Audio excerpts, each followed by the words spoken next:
Hello again, I'm Melanie, and today I'd like to talk specifically about how hearing aids affect my life, so that's mostly going to be school and communicating with people.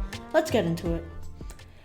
The very first thing I want to say is that if your child is just starting education, please make sure that they go to a school that's right for them. Once the government learned I had hearing loss, my parents were given the option of enrolling me in a school for hearing impaired children, which they declined. This is not to say that these schools are bad. They exist for a reason and are genuinely able to help people who would do far worse in a normal school environment.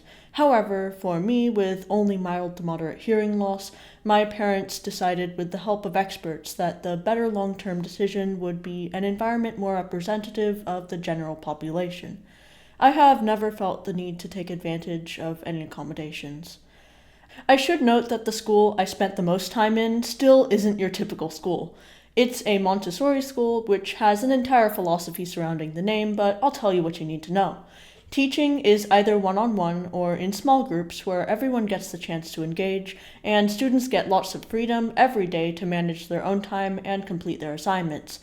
I was in this school from kindergarten to 8th grade, so I spent a good amount of time there. While there weren't as many lecture-style situations, this meant that there were always people talking during work time. They were supposed to keep the volume down, but depending on the teacher, this rule had varying levels of effectiveness. I learned to work with distractions around me and could usually hear the teachers as well. Growing up, I was pretty proud of my hearing aids, and let's be honest, I still am. So while I wasn't constantly talking about them, my close friends were aware, and so were my teachers. I've already talked about how my parents informed my teachers about my hearing loss in my intro video, so if you want more details on that, links in the description. Let's talk about my social life. One time I had come to school late because of an audiologist appointment, and one of my friends was curious about my hearing. She asked, "Are you deaf?" And after a moment of mental processing, I replied with a bewildered, "What?" Which obviously didn't help my case. Turns out I had heard, "Are you deaf?" with a TH, as in like, are you the personification of death, which was the cause for my confusion. I also wasn't that great at interpreting context clues back then, but similar misheard things still happen from time to time. There were also some general misunderstandings surrounding my hearing aids. "Why are you wearing earplugs?" or some variation of that was a favorite. I definitely see what they're saying because the style of hearing aids I used back then looked a lot like earplugs, but it's hilarious to me that people thought the reason I couldn't hear them was because of my hearing aids. Speaking of not being able to hear, I was really bad at playing telephone. In case you don't know, in the game Telephone, several people get in a line. The first person thinks of a simple word or phrase and whispers it to the next person, who will whisper whatever they heard to the next person, and so on. The last person to hear the message says it out loud. The message will usually change quite a bit from the original version. In my experience, there are two kinds of telephone players. The first are the good guys who would do their best to pass on whatever they heard and generally did a good enough job at it.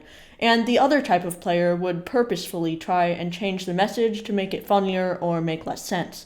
So after every round, people would try and guess who changed it, and sometimes they'd get mad at me, even though I was trying my best, which really hurt. Whispering is my kryptonite. If you want a more detailed explanation on why that is, go check out my video in the description titled "Everything You Should Know Before Getting Hearing Aids." And yes, I was wearing hearing aids all the time, but the ones I was using back then weren't nearly as good as the ones I have now. And since I couldn't hear whispering and I was wearing my hearing aids, which according to little Melanie Brain were supposed to fix everything, I just thought the person before me was talking too quiet, so then I whispered louder for the next person, and everyone in a 2 to 3 person radius had no problem hearing whatever I'd just messed up. So, yeah, telephone was not fun, but in general, my school life went pretty smoothly.